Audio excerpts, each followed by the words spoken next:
whatever the case may be, because when they do this right here, I can't move for 2 weeks. Not nowhere that I can't come back home. I can run to Montgomery and stuff like that or whatever, but I can't go anywhere where I can't come back home because they're saying I got to do therapy 2 weeks, 5 days, intense, after he do what he do, because we got to get this thing right. First thought in the head was this when he said it. I don't know about all that. The first thought in my head, so help me God. I don't know about all that. I can do it. No, it ain't like it need to be, but well, it's good enough, ain't it? No, it ain't like it need to be. You want the arm where it needs to be. All right then. All right. Okay. All right. We gonna do it. We gonna do it. So, because I believe that God has put us here in order for us to have life, and to have life how much? More abundant. More abundant. I believe that. I believe that God wants us to enjoy life. I do. And I also believe that you don't have to have the best circumstances in order to enjoy life. Do y'all believe that? Everything ain't got to be beautiful in order for you to enjoy life. You have to be beautiful. That's what allows you to enjoy life. You have to be beautiful. You have to be beautiful from the inside, and it displays or portrays itself outwardly. You have to be. Doesn't have to be, life doesn't have to, everything about life ain't got to be, all the fruit on the tree is good. Believe it or not, some of the fruit on the tree might be rotten, but it's still salvageable. You just cut the rotten piece off and enjoy the rest of the fruit. All of it doesn't have to be so beautiful in order for you to say you got a beautiful tree. Think about it now. Every time they harvest fruit on trees, everything on that tree didn't turn out good. But you don't hear them saying, I ain't got no harvest, because they saw one bad apple. You think they said, oh, my tree didn't harvest good this year, just because you seen one bad apple. So if you expecting everything in your life to be beautiful, everything in your life to be so glamorous before you declare that you have a good life, then I'm sorry for you. I'm sorry for you. Because I declare that I have a good life every day and got all kinds of situations. Amen. Well, I told y'all I woke up this morning in pain. Got all kinds of situations, All kinds. I even have heartbreak that I deal with. All kinds of situations that come about. All kinds. I'm telling you, heartbreak. I sit there watching my aunt's funeral yesterday at my table. I had set my thing up where I could look at it, and I sat there boo-hooing just as bad as I was in there. I was like, Lord have mercy. It's a good thing I ain't there. In my head, I'm hollering like, what I'm saying? But I'm just sitting there. Now, all I think is my TT, Man, my TT gone. I won't be able to go see my baby no more when I go to Tampa. You know what I'm saying? I won't be able, but one of my first stops going to be that graveyard. You can bet that when I go. I was like, man, I ain't going to be able to do this. So I'm sitting there with heartache.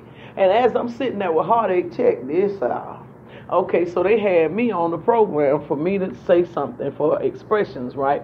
I had already called Lulu the night before. Didn't tell her until the night before because I knew it was going to hurt them for me to not be able to come. And I kept waiting to see if I was going to be able to go. So I wasn't going to tell them until I just knew for a fact I wasn't going to be able to go.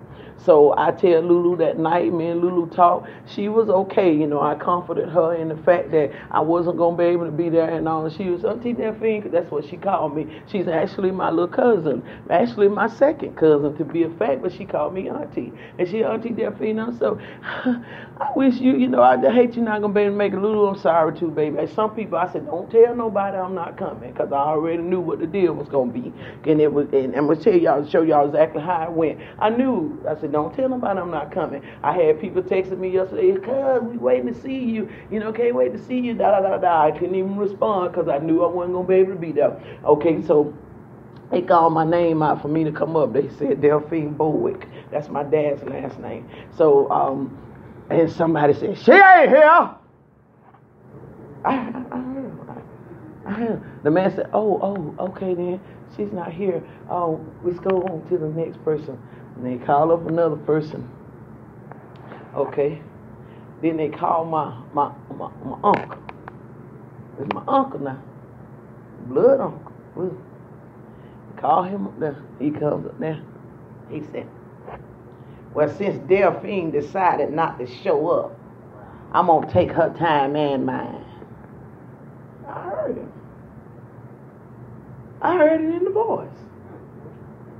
What you mean decided not to show up? You actually think I would just decide not to show up for that when I adore this lady? I can't explain everything that goes on. I can't explain why I can't do certain stuff. I don't know. When your life is not your own, you can't explain everything. All you know is you better not push past what God is saying. Because if you push past what God is saying and you go jump on that highway, Delphine, and what if it was designed to kill you in Gainesville? A car accident. But God, you understand, was sparing you from that. I can't explain everything. You don't always know everything that God is doing. If you could talk to anybody in this Bible, talk to anybody that really serves him for real in this earth, and they would tell you can't explain everything that God is doing. Sometimes you don't know, and I'm in one to say I don't know. I just know that if I don't have an unction or a leading for something, then I don't mess with it. And I kept looking to see if I could get it, and I just could not get it for some reason. I couldn't get it. But I heard it. Well, since Delphine decided not to show up, I'll just take her time and mine. It's like, okay.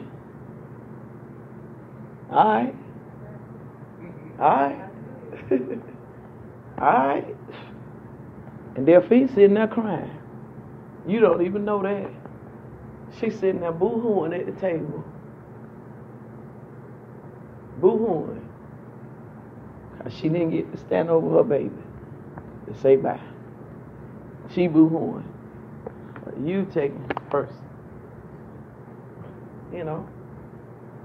See? It's just, not one call came to say, are you okay? You know what I'm saying? As to why you didn't make it. Did you need some money to get there? You know what I'm saying? That's none of that. As to see what it was. It's just the fact you didn't do it. So now we're upset. See, pay attention to stuff. I pay attention to people. We have this thing about ourselves, and I watch me too. Because I believe in being guilty of it as well. Just because we're used to things being a certain way. It's easy to learn to take advantage, or I won't say take advantage, take for granted. To take for granted. Because we're used to it being that way. And I think a lot of times that's the reason why grief is so horrible on us. Is because what we have to realize is I can't take this person for granted anymore. See, they ain't here for me to take them for granted no more. I can't take for granted the fact that every time I called them, they gave me money. They showed up for me. They babysat for me. All that kind of stuff. See, so a lot of times you have to question yourself, to ask yourself, is it really about the individual, or is it really because I can't get what I used to get anymore? See, I check me. I'm not saying nothing that I don't deal with me about. Why? Why? Because even when it comes to death, you already knew that at some point you were going to die or they were going to die. So because you know that that's going to happen, then what's the issue? If you already know that it's going to rain tomorrow and you know this for a fact, quite naturally you're going to prepare yourself for the rain tomorrow. When they said that it was going to rain this past week, I know that truck runs Thursday, Friday, and Saturday. I put a post out, Tuesday or Wednesday one, and said that, hey, they said it's going to be possible rain, so we may not be able to work if there's going to be rain, see, because there was preparations for what we knew. So if we know that these things are going to happen, then what is the problem? What is it that's causing us to behave the way we behave regarding it? I'm being serious. I know it hurts. Yeah. I ain't taking nothing from that, because I heard about my nephews and my sister. I'm not taking nothing from that. But it's my hurt because they're not there, which I knew at some point, one of us, it was going to be. Just didn't think it would be so soon. But one thing about death, it doesn't matter whether the person is 85 or whether the person is 5. That junk still hurt. Because if you don't had them till they're 85, you've had them so long till you used to them. And if you ain't had them but until they're 5, you feel like you ain't had them long enough. So it's going to be a situation, and I get every bit of that. I don't take nothing from that. But the thing of it is it because of what they did?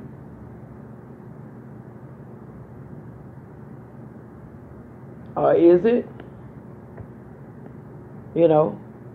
because you're not going to have them anymore in that capacity?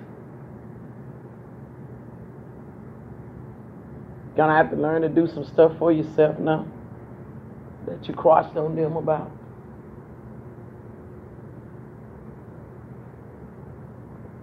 And if that's the case, then really and truly you ought to feel bad about who? Yourself. But believe it or not, y'all, that's happening in some cases. Some folks' tears and stuff is because them folks ain't there to take care of them no more. And it's just the truth. Now I gotta do it myself. Yep. Ricky, you can come and cut this Facebook off. I gotta take care of it myself. So that hurt. So thank y'all for tuning in. God bless you.